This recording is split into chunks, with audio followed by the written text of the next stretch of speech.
same thing. But either one of those teams or any other team that may need it's no guarantee that Ben Tate plays anywhere here, because if I'm another team, I'm looking at two things right now. I'm going -9 yards last week. Every game this season except for 2, he really has not been much of a factor at all. And there's a reason that the Browns just let him go on a Tuesday. I don't know. I'd have to be really, really the right situation, maybe a New England. And then they, obviously they're not looking for a running back now as Gray continues to develop there and Vereen does a decent job. But other than a franchise that can handle a problem guy, and I don't know that the Colts are necessarily that franchise either. I don't know where else he may end up. But for people sending me messages right now about the Steelers, I'm like, really? Why? I just got rid of one. Why would I bring in another one? I've got a pretty good back. I'm not going to bring in a trouble as a backup. Yeah, that doesn't make any sense, especially if you're Mike Tomlin.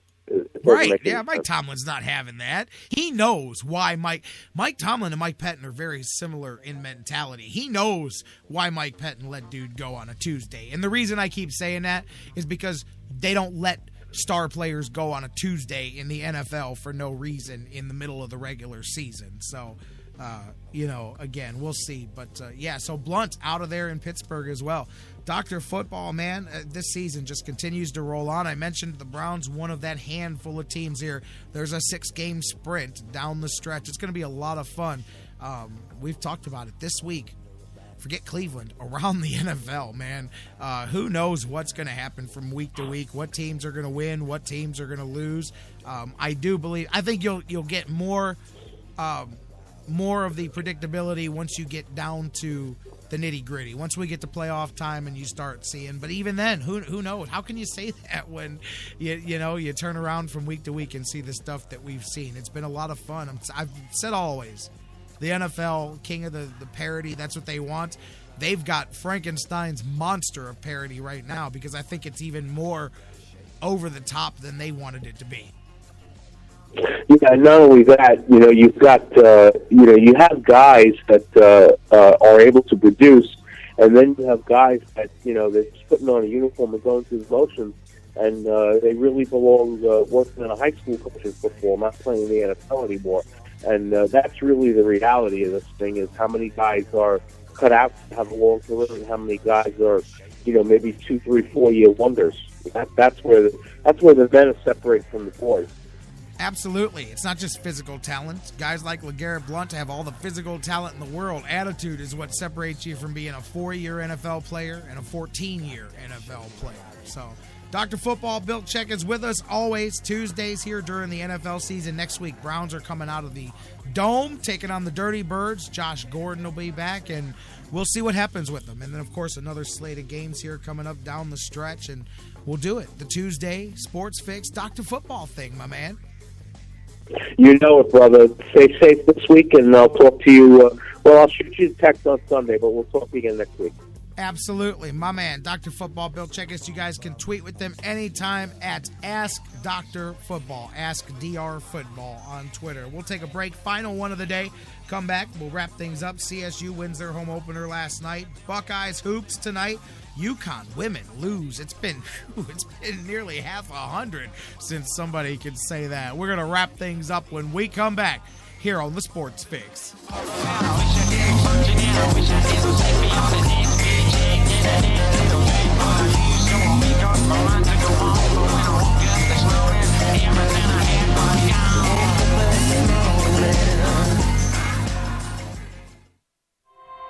There's something kind of about a kid that's never played baseball.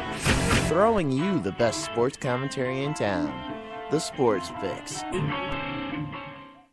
Guys, want to take just a second as we head into this break and remind you about the official business printing source of the Sports Fix, our friends at Signs and Ship. Signs and Ship, I'm telling you, Chris and Pam, they've taken care of me since day one, and they can do the same for you. Whether you're a small business that's already been established and you're looking to grow to that next level and expand your business, or perhaps you've got an idea that you just know is going to be a great business and you need to figure out how to brand it and how to promote it and put it out there, Signs and Ship is the place for you. If you need a logo, they can create one for you. They have a fantastic graphic designer.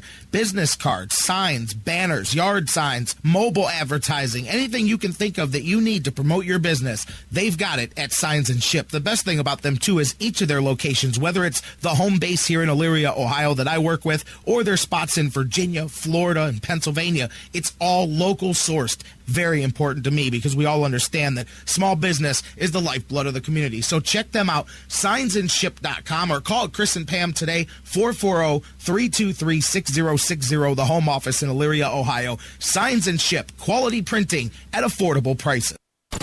It's an addiction. The Sports Fix. We'll be right back.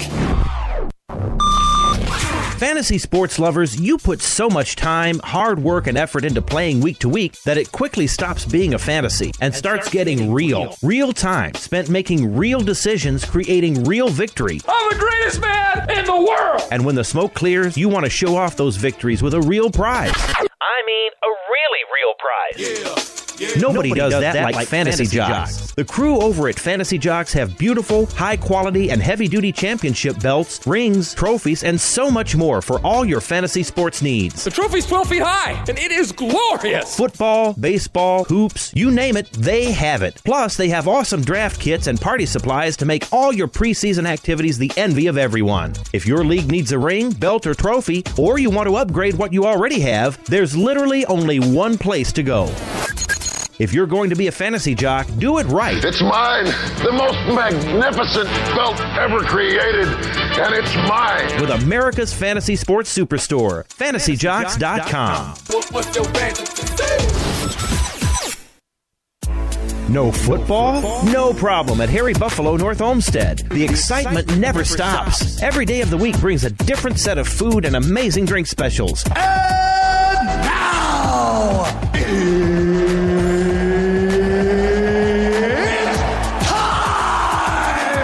fans, Harry Buffalo North Olmsted is the home for every UFC pay-per-view live on the big screens. Let's get it all! And let's not forget their mouth-watering trademark, the Bison Burger. They sure are good. Nobody does bison like Harry Buffalo. The perfect combination of healthy and delicious. Hey there, eat up, y'all. You's as good church-going folk. Y'all deserve a little treat. What are you waiting for? Get to Harry Buffalo, just outside Great Northern Mall today. Harry Buffalo. Join the herd. Hey, this is Alonzo G. You're listening to the Sports Fix.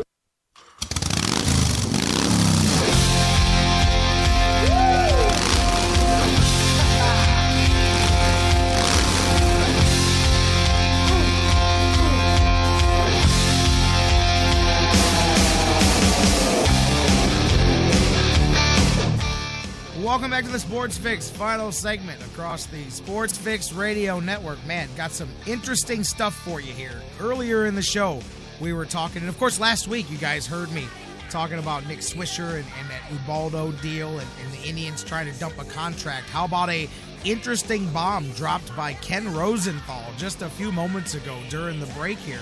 I'll read you a series of tweets. Of course, I'm J-Rock. This is the Sports Fix.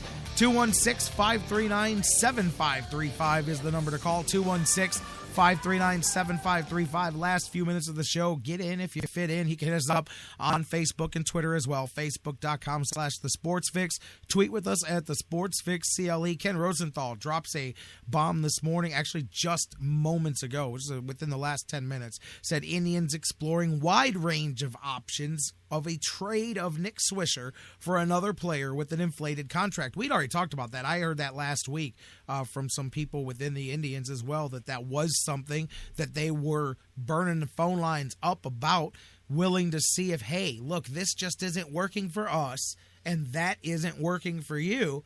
Let's flip-flop them and see if maybe – I mean, you know what? I mean, it's better than sitting pat. If both teams have got albatrosses, at least maybe – and like I said, and Jeff said the same thing earlier, I'll take my chances with a pitcher over a hitter because, number one, he's not out there every day of the week. And number two, we've got a decent guy to help straighten him out.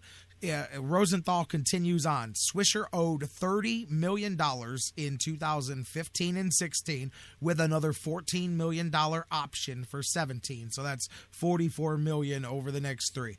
Others who the Indians are interested in including in basically a flip-flop, Ryan Howard from the Phillies, B.J. Upton from the Braves, and Ubaldo Jimenez from the Orioles. So there's that name again.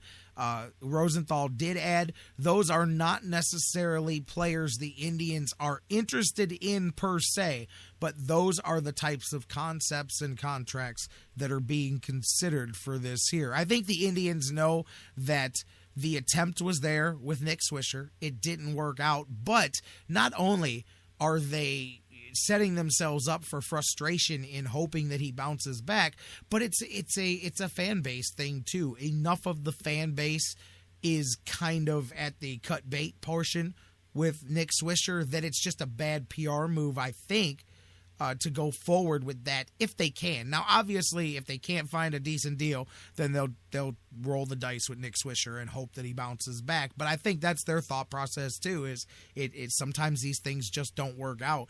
And again, I like Upton a bit, but man, I'm intrigued by Ubaldo simply because since his career went south from that hot early start, Mickey Callaway's the only one that's been able to make heads or tails out of the guy. And so maybe there's a reason for that. Just maybe. Or maybe he got paid and he's just garbage. That could be quite possible too. We'll have to. At least he can only screw us up a few times a month instead of 5 days a week like Nick Swisher. Because if they keep Swisher, he's playing almost every day. He's playing 4 or 5 days a week. He's going to be out there swinging and striking out a lot every day. We're going to be talking about it every day. Nick Swisher had to trot out there and strike out a couple times last night. He'll hit 2 home runs to win a game. He'll strike out 8 times to lose a game, and he'll be invisible the rest of the time, and that's pretty much how the season will go. Look, I don't know. Maybe he can bounce back, but I believe his bounce back year was the last one he had before we signed him. I mean, I think you got the best that you're going to get out of him. So the concept is out there, and clearly around baseball, word is out, hey, we're willing to flip-flop bad contracts with you if you are too. So we'll see where that goes with there. And earlier, Jeff and I were talking about that Giancarlo Stanton contract. There's some clarity beginning to come out today from some number sources here about this contract. And as we suspected, very, very heavily backloaded. Of course, the idea is to give the Marlins flexibility in the front part of this. The first 3 years of that contract are just under $30 million. So an average of only $10 million in the first 3 seasons, so that, I'm used to calling them Florida, so that Miami can have some payroll to work with some guys. However, after that point, the rest of it chips in. So do the math there. $30 million in the front, 77 million of it down the back end of that contract. The final 3 seasons, nearly $80 million. And the final stretch of it, the final 7 seasons of that contract average over $31 million a year. Now, Stanton has an opt-out, but who takes that? I mean, theoretically, the Marlins are on the hook for 6 seasons, $107 million. That's not terrible at all for a guy like that. It's $17 million a year, almost $18 million a year for the first 6 seasons. Then, if things don't work out, theoretically, Stanton could opt out and become a free agent again, but who leaves $218 million on the table? Nobody. It doesn't happen.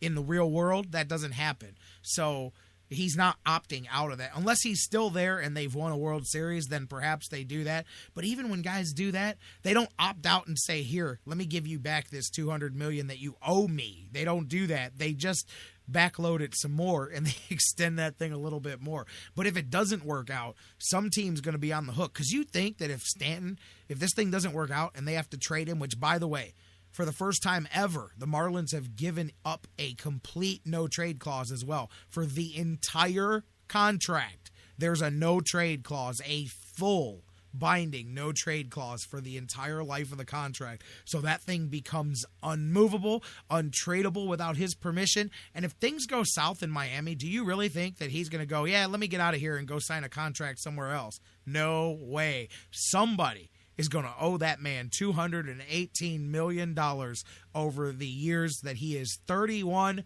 to 38 years old. Good luck with that one, buddy. It's a hell of a contract. It's a hell of a business if you can get into it. Again, I wish my dad would have stressed baseball just a little bit. See, they weren't making that kind of money, though. You guys know I'm a pro wrestler, right? My sons think it's the coolest thing in the world. And yeah, at the very, very top, man, there's some big money to be made. Along the way, there's a lot of bumps and bruises and a lot of paying your dues and a lot of eating tuna fish out the can until you get to making